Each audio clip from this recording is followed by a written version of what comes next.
welcome back. I wanted to kind of give y'all the title of what we're going to be reading today so you can find it in your little book, since the page numbers are all crazy and different depending on what book you have. So I'm going to give you time to find it. The title of it is Let Me Take Time for Beauty. So if you want to be finding that, I just want to say thank y'all so much for being here with me today. I hope you have a great day. Mine has already got started off on a positive. As you can tell, I've been at the gym. Y'all, I'm just loving it so much. It is just making me feel so good. So while you're finding your little, you're finding this in your book, I'm going to take a quick sip of water and I'll be right back. Okay, hopefully you found yours. And I just want to say that I was talking to the Lord this morning about our devotions, and of course, I want him in it. It's all about him. It's not about me, all of that. And I was just talking to him about, I can see a pattern of the last few devotions that we've read and discussed, how he is really wanting us to emphasize, or how he's really focusing on the kindness, being kind to others, cherishing our loved ones and our friends, and letting them know that. I think he must realize that we as humans, in the state that we're living in, the state of our world, that we really, really need to, more than ever, show kindness to others and let them know how much we appreciate them. Because, life is very hard. Times are tough. And I think we all need that boost and that encouragement. And I feel that's kind of the direction he has led us down. And let's see if he kind of continues with that with today's. I have not read it. It's going to be a little bit longer than we're used to, but let's just see how the Lord wants to minister to us and give him his time. Let me take time for beauty. Lord, let me take time for beauty. Time for a jug of flowers on the table, or a plant if flowers aren't in bloom. Time for a dab of lipstick or a fresh blouse before the family comes home. Don't let me settle for the dingy, the shabby, the ugly, either with myself or with my house, just because I'm too lazy to make the effort. Give me the energy and the will to provide a bit of beauty. You've made the world so beautiful, Lord. Let me take time to see it. Even as I'm rushing to the market or driving children to their destinations, let me be aware of it. The glory of the hills and the woods and shining water, the colors of traffic lights and buses, of fruit stands and lumber yards, of girls wearing bright scarves that dance in the breeze. Let me take time for the beauty in my own backyard, Lord. Let me lift my eyes from the dishes to rejoice in the sunshine spilling through the trees, in the squirrels darting jauntily plumbed along the bleached boards of the fence, in the raindrops strung out on the clothesline like a string of crystal beads. Let me take time for the children, how quickly they are to discover beauty and come running to us with their offerings. Don't let me be too busy to exclaim over these treasures, a blue jay's bright feathers, the first violets and dandelions, a shell, a pretty stone. God, forgive me for the time I wince to remember, when, involved in some dull task, ironing maybe, I shooed away a child who was begging, "Look, come look, a butterfly." A cocoon was breaking, I learned later. He wanted me beside him to witness this miracle, this birth of beauty out of its dark cage. Dear God, to live at all is such a miracle, whether as bug or bird or creature of any kind. To come into existence upon this planet and be able to witness this beauty is such a privilege, especially for a human being. Help us to cherish and be a part of that beauty. Let me take time for beauty, God. Well, she had something very similar to this in our other little book that we read, and it really, I think it was on color. It really opened my eyes to be more aware of the beauty that God has given us. And I share on my other channel frequently, especially in the spring, my backyard, going out, seeing the different flowers that are opened and blooming, and just take it all in. And I listen to the birds singing and watch the birds. And I even made a comment about, I'm sorry if y'all get tired of this, just fast forward. But I was pleasantly surprised at how many are enjoying it and taking pleasure, and also looking at my backyard with myself, because there was a couple years ago I was very down about the backyard, and like I've told y'all before, the Lord really had to get my attention because I was very ungrateful. And when I started looking at my backyard through a different set of eyes through the Lord, I began to see the beauty that was there and the possibilities. And when I became grateful for all of that, then the Lord began blessing. And y'all, he has just went out of his way this year for me in our little backyard. Is it perfect? No. Are there prettier backyards? Absolutely. But you know what? I absolutely love my backyard this year. And I couldn't say that a couple years ago. We have been working in it, and I've gotten new flowers, and the Lord has blessed me so abundantly with free flowers.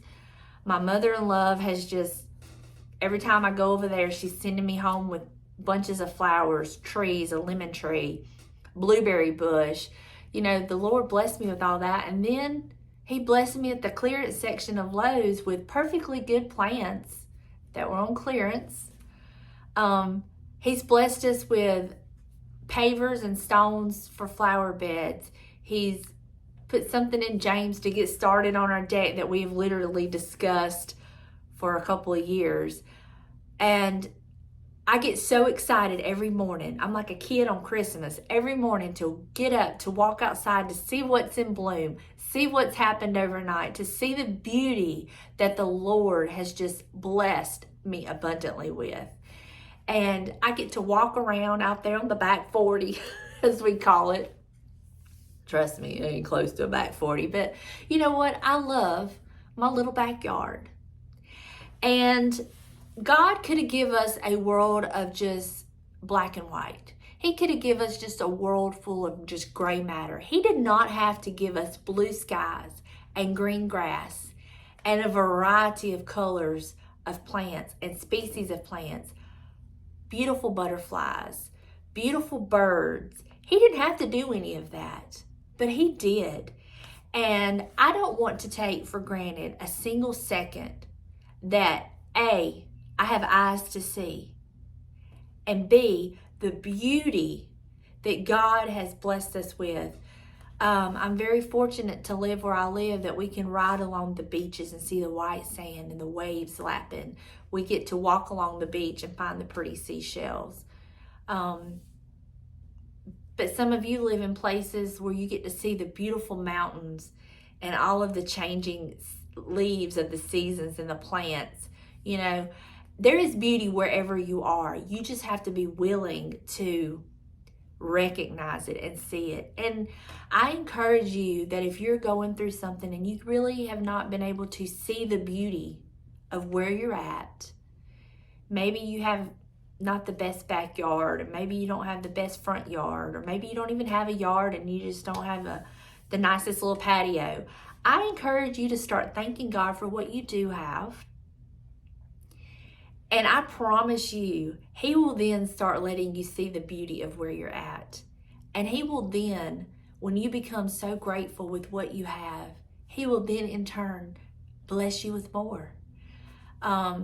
It wasn't until he got a hold of me, changed my attitude, changed my way of seeing what I have and how blessed I am, then when I could be totally thankful for what I had, the patchy backyard, the not so great backyard, the no trees, the this, the that, that I was complaining about.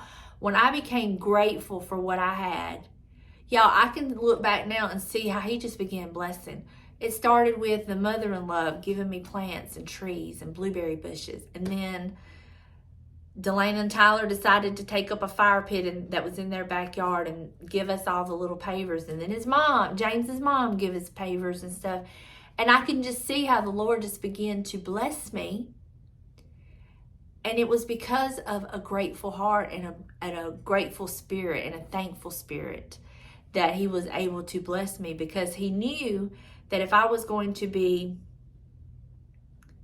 thankful and grateful for little, that he could trust me with more. Does that make sense? So maybe this will apply to you in a different way and not have anything to do with yards and flowers, and that's okay too. But if he can trust us with what he's given us, no matter how little it seems to us, if we can get that grateful spirit and thankfulness for what we have, he can then trust us and bless us with more. It's when I lose sight of what he's blessed me with, and that he has to reel me in, and then he can't really continue to bless me with more, because I'm not thankful for what I have, for what he's already blessed me with. And I never want to be guilty of that, which I have been. But ever since he got my attention about my attitude, about my backyard, I've begun to apply that to other aspects in my life. And just be thankful. Just be thankful for what I have. Y'all, I have more than enough. I have more than enough. I am so blessed. Well, I can truly sit here and tell you I am in need of absolutely nothing. Every one of my basic needs are met. And he has even thrown in so many of my wants. When I tell y'all, I am literally drinking from my saucer. I don't say that boastfully. I don't say that as a jab to you if you're going through something. I say that as I'm so grateful to be in this place with the Lord, that I can be content in what I have, that I can see that I have everything that I need. Because y'all, I should write a book and title it There Was a Time, because there was a time where it was never enough. I had everything I needed, but I always wanted more. It was always more, more, more. I was never content. And now I am totally content in my life. And that is the biggest blessing and the biggest gift that God can ever give us, is the gift of contentment.